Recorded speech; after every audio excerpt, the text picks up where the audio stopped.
Solar energy for your warehouse or business is not just an environmental choice, it's a financial one. But what exactly are the costs and returns? Let's break it down. The cost of a solar installation for a warehouse typically ranges between $1 to $2 per watt, depending on the scale and the type of panels used.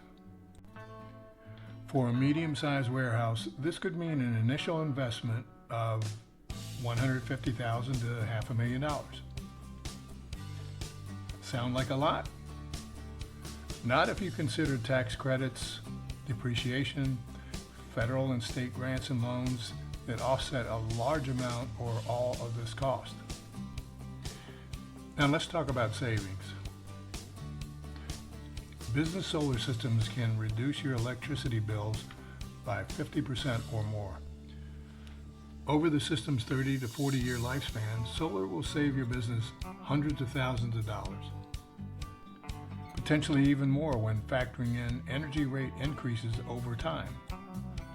Most warehouses see a return on investment in just a few years, some even immediately, depending on location, electricity rates, and the amount of energy they consume and the financial incentives they take advantage of.